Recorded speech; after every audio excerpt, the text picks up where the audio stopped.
Deem rental income tax को अदा किए बगैर अब आप अपनी प्रॉपर्टीज़ नहीं सेल कर सकते। इसके क्या असरात हो रहे हैं पाकिस्तान की प्रॉपर्टी मार्केट पे, लोग इसे कैसे अदा कर रहे हैं और कैसे अदा नहीं कर रहे। Up next we are talking about all this.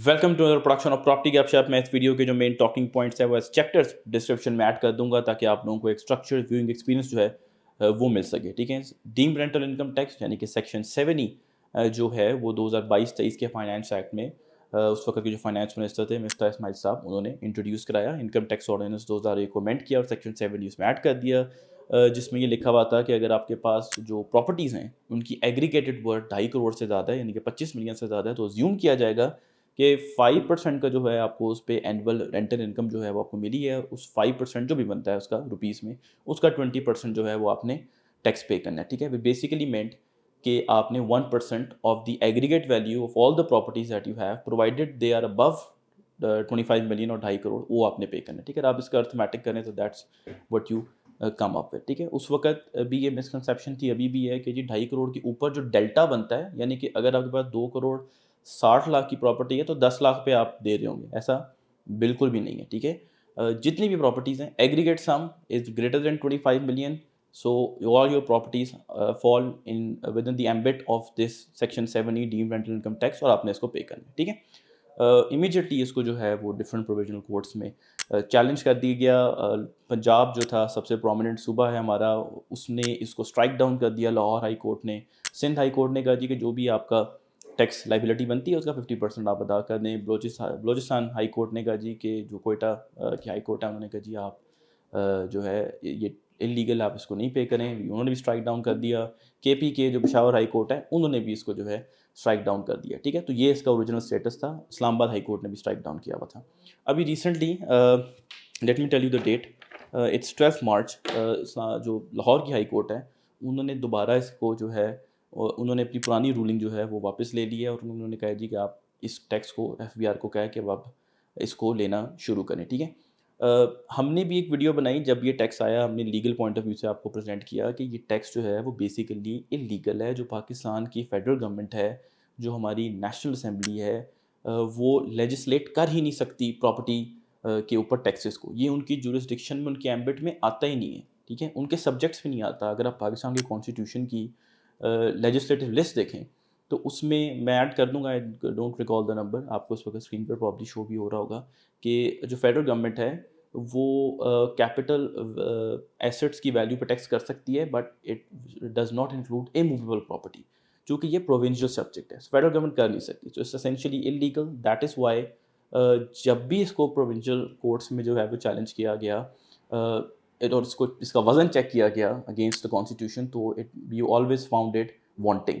ठीक है, ये स्टैंड नहीं कर सका against the requirements of the constitution. इसीलिए हमने देखा कि इसको जो प्रोविंशियल कोर्ट्स हैं वो इतनी कॉन्फिडेंटली अपहोल्ड नहीं कर सकती। लेकिन अब you know what is constitution now, तो इसलिए जो हमारी लाहौर हाई कोर्ट है, उन्होंने कहा जी भाई जनाब आपने इस टैक्स को पे करना है, अदरवाइज आप अपनी प्रॉपर्टी को नहीं कर सकते सेल। ठीक है, अभी भी अगर आपको मैं बताऊं कि जब से ये दोबारा डिबेट शुरू हुई है तो डीएचए पंडित इस्लामाबाद में भी जब भी आप अपने एनडीसी की यानी कि नो डिमांड सर्टिफिकेट की रिक्वेस्ट करते हैं तो वो ऑब्जेक्शन लगा रहे थे कि सेक्शन 7E का एग्जाम्पशन सर्टिफिकेट लेके आएँ, जो ये कहता है कि जी मैं क्यों एग्जाम्प्ट हूँ, चूँकि वो जो सेक्शन 7E में कुछ कैटेगरीज ऑफ इंडिविजुअल्स का भी जिक्र किया हुआ है, जैसे शोधा हैं जो एग्जाम्प्ट हैं इस टैक्स से। ठीक है, जैसे वो लोग हैं जिन्होंने उसी साल प्रॉपर्टी परचेज की और उसी साल बेच ली, वो भी एग्जाम्प्ट है। या वो लोग जो उस प्रॉपर्टी में रह रहे हैं वो प्रॉपर्टी भी एग्जाम्प्ट है। सिमिलरली अगर आपको किसी प्रॉपर्टी से रेंटल इनकम आ रही है तो वो भी एग्जाम्प्ट है। ठीक है, तो या तो आप बताएं कि आप एग्जाम्प्ट क्यों हैं, या आपने अपने टैक्स रिटर्न्स में फाइल किया हुए हैं, तो अगर किया हुआ है तो तब आप तब भी एग्जाम्प्ट हैं। लेकिन अगर आपने नहीं किया तो फिर आपको ये पे करना पड़ेगा, फिर आपको एग्जाम्पशन सर्टिफिकेट लेकर आना पड़ेगा, आप वो जमा कराएंगे तो फिर हम आपकी प्रॉपर्टी, प्लॉट को, हाउस को, घर को डीएचए पिंडी इस्लामाबाद में कबूल करेंगे, फॉर परमिशन देंगे ताकि उसकी ट्रांसफ़र हो, आप उसको बेच सकें। ठीक है, तो ये दोबारा डिबेट जो है अभी रिसेंटली शुरू हो गई है। ठीक है, अब सवाल ये पैदा होता है जी कि अब आप ये बताएं कि इसका पाकिस्तान की प्रॉपर्टी मार्केट पे कोई इफेक्ट हो रहा है या नहीं। देखें जी, कोई इफेक्ट नहीं हो रहा, क्योंकि सब जो हैं everybody is working around it, nobody likes to pay tax, ये यूनिवर्सल बात है, Pakistan has nothing to do with it. ठीक है, पूरी दुनिया में लोग टैक्स लॉयर्स हायर करते हैं और उनका among all their job is, उनमें से ये भी होता है कि you work around the tax loss, you find the loop holes और आप उसको एक्सप्लॉइट करते हैं। और आई मीन टैक्स अथॉरिटीज़ को भी पता होता है, पाकिस्तानी टैक्स अथॉरिटीज़ को पता है कि जी हमने इसमें क्या लूप, मैं आपको लूप होल्स बताऊंगा अभी इसमें, ठीक है। So considering everything is utility capable that will also discuss. So सारे एग्जाम्पशन सर्टिफिकेट्स इस वक्त प्रोवाइड कर रहे हैं डीएचए को भी, इस्लामाबाद इस्लामाबाद में एफबीआर की वेबसाइट से, आईआरएस से, जो पोर्टल है एफबीआर का, वहाँ से जो भी उनका टैक्स कंसल्टेंट होता है, टैक्स फाइल कर रहा होता है या वो खुद कर रहे होते हैं, तो आप अपनी आईआरएस से डाउनलोड करके एग्जाम्पशन सर्टिफिकेट दे रहे हैं। Nobody is paying this tax. Why nobody is paying this tax? Because everybody is playing around. How? This is way we come to the part जहाँ हम बात करने लगे हैं कि लोग इसको कैसे पे कर रहे हैं और कैसे पे नहीं कर रहे, ठीक है। अब ज़रा रेट पे बात कर लेते हैं, क्योंकि लॉ ये कह रहा था कि फेयर मार्केट वैल्यू, जो एग्रीगेट वैल्यू है प्रॉपर्टीज़ की, वो फेयर मार्केट वैल्यू के मुताबिक चेक की जाएगी। ये है loop hole. Fair market value क्या है आप बताएं, ठीक है। फिर एफबीआर बताए कि फेयर मार्केट वैल्यू क्या है।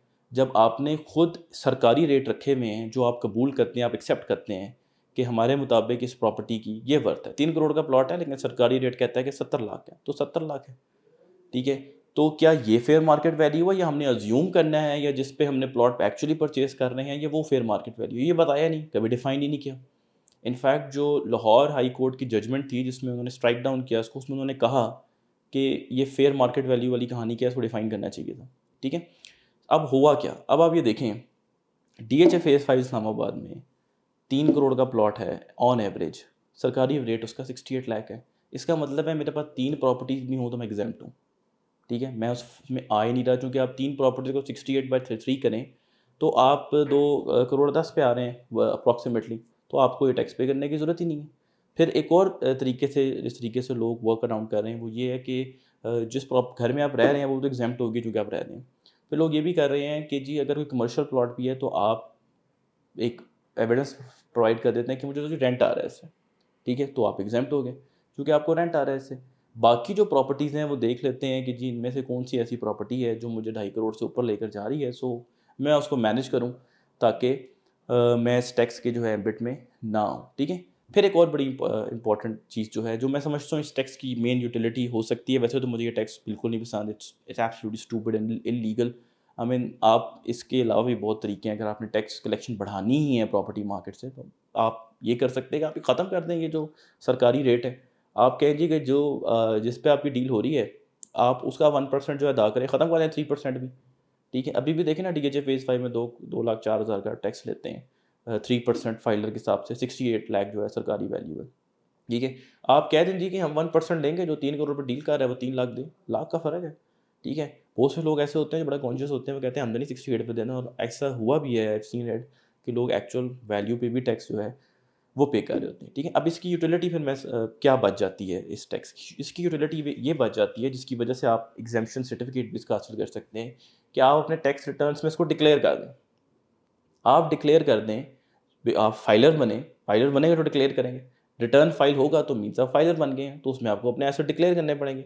आप इसको डिक्लेयर कर दें कि भाईजान मेरे पास डीएचए 5 में और डीएचए 4 में 2 प्लॉट पड़े हुए हैं, एक 5 में एक 4 में, एक की वैल्यू 68 लाख है, दूसरे की वैल्यू 50 समथिंग या 60 समथिंग लाख है, जो भी सरकारी रेट चल रहा है डीएचए फेज़ 4 का। आई एम नॉट कॉन्फिडेंट, मुझे आई डोंट रिमेंबर कि इस वक्त क्या चल रहा है, ठीक है। आप डिक्लेयर कर देंगे तो सिस्टम उठाएगा ही नहीं उसको, क्योंकि 2.5 करोड़ से ऊपर की एग्रीगेट वैल्यू नहीं बन रही, तो सेक्शन 7 ही आप पे ही नहीं करेंगे। लेकिन आपने डिक्लेयर कर दिया, चूँकि आपने डिक्लेयर कर दिया है, आप at the time of sale of your property IRS से उसका एग्जेम्पशन सर्टिफिकेट डाउनलोड करके डीएचए को प्रोवाइड करें, आपकी ट्रांसफर हो जाएगी। सिंपल इज दिस, ठीक है।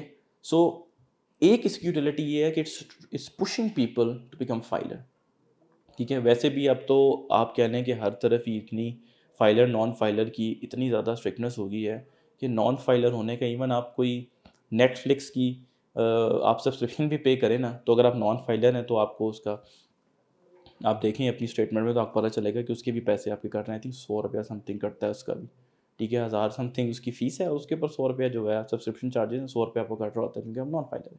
सो आई थिंक एक चीज़ है कि ये आपको पुश कर रहा है टूवर्ड्स फाइलर होने के लिए, ठीक है। By the way everybody is working around it, और अथॉरिटीज़ ऑल्सो नो इट। अगर उनको ये होता कि लोग कंप्लाइंस करें इसकी और हम कलेक्शन करें, ठीक है, उनकी ये इंटेंट होती तो वो डिफाइन कर देते फेयर मार्केट वैल्यू क्या है। और वैसे ही इतनी एम्बिगुअस सी जो है वो ये टर्म है, you are leaving it to me essentially, why would I put down the actual market value, जब आप मानते ही नहीं है उसकी, सरकार मानती नहीं है कि उसकी एक्चुअल मार्केट वैल्यू 3 करोड़ है, वो तो मैं और आप मानते हैं ना, वो तो मंडी मानती है, लेकिन सरकार की नज़र में 68 लाख है। अब ऑब्वियसली सरकार इसको इसलिए नहीं इंक्रीज़ करती क्योंकि कल को उन्होंने कहीं से लैंड प्रोक्योर करना होता है, तो वो तो फिर कहते हैं जी हम तो लेंगे आपसे सरकारी रेट पे। उसका आप टेबल जाके देख लें कि आपके एरिया में जो भी एरिया बनता है उसका टेबल के मुताबिक रेट क्या है। हम तो नहीं मार्केट वैल्यू पे लेंगे, आपने जो कहना है कहें। I mean that's how it is, ठीक है? सो एसेंशियली इसका कोई नेगेटिव रिपरकशन नहीं हो रही। लोग जो हैं वो बस एक पेपर ऐड हो गया है, बस थोड़ी-सी हैसल बढ़ गई है और एक पेपर ऐड हो गया। और ये है कि it's pushing you to become filer. So on that note, do subscribe to our channel property Gupshup. We will keep producing such informative videos for you. Thank you very much.